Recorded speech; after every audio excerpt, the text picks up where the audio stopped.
As I said before, the landing zone is a cow pasture. It is large, and you can land there from like any wind direction, so it's very forgiving, north, south, east, or west.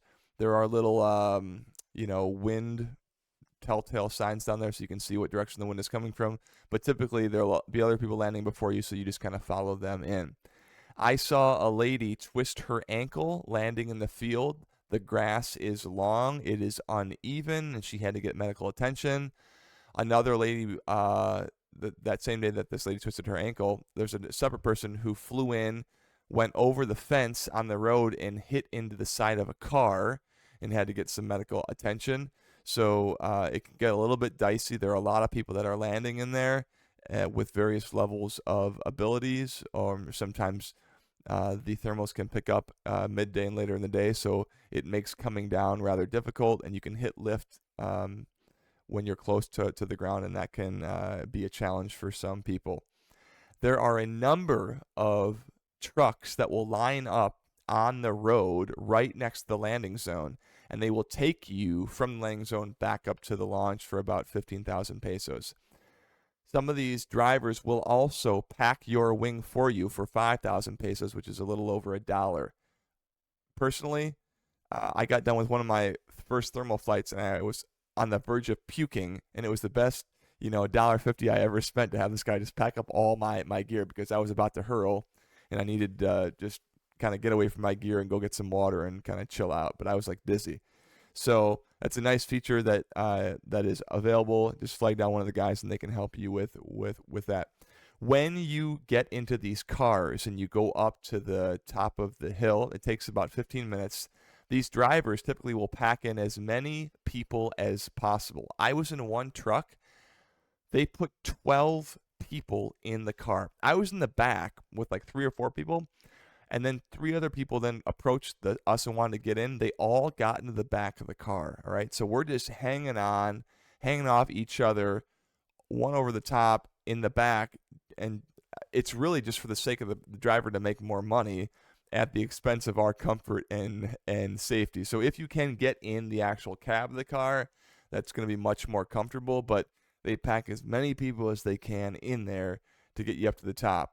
The road is paved for about 2/3 of it, maybe 6/10, and the last, 25-40% is a dirt road with divots, and it's been rutted out from water and stuff. So you're gonna be bouncing around a bit, and after going up that road a bunch of times, it kind of gets a little tiring. But hopefully, when you go up to fly, you hit thermal, so you're not making a bunch of trips and paying that money. Folks, I had some extra pictures and video on this LZ video for the paragliding site in Colombia that I want to narrate through, just so you have more pictures and things to kind of visualize what this is actually like. Right now I'm standing up top of the launch zone, and I'm looking down into the field. You're going to see like a blue roof, and then there's a big open field with like a rectangle in the middle. That's the soccer field in the middle of the larger landing zone. When we typically land either in the soccer field or on the hillside, like where I'm standing between the road and the soccer field, right in like that little strip there. So that just gives you an idea of the distance from the launch to the LZ. If you take a sled ride straight down, I don't know, I'm going to say probably between like 10 and 15 minutes is how long you're going to be in the air, just with no thermal activity. This is me on an early morning flight coming down. Like I said, schools will launch early in the morning before a lot of people get there and do sled rides. And this is just a little landing sequence. There's a shot of the pasture and me touching down on an early morning flight. That's like well before 10 a.m. Here's one of my classmates, again, who's coming down. There's the soccer field on the right-hand side of the screen. This is typical for the grass length.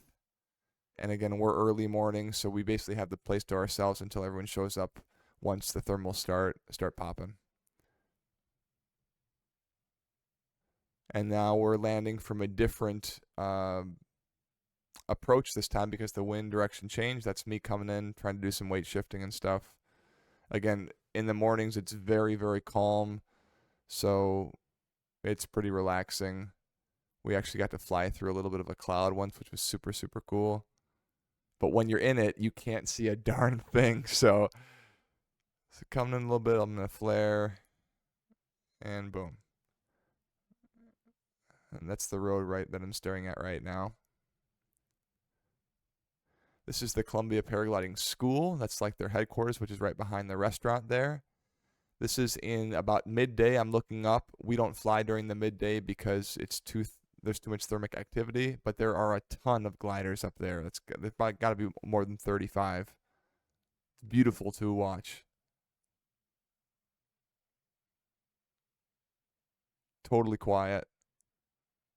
So cool. Makes me want to go fly right now.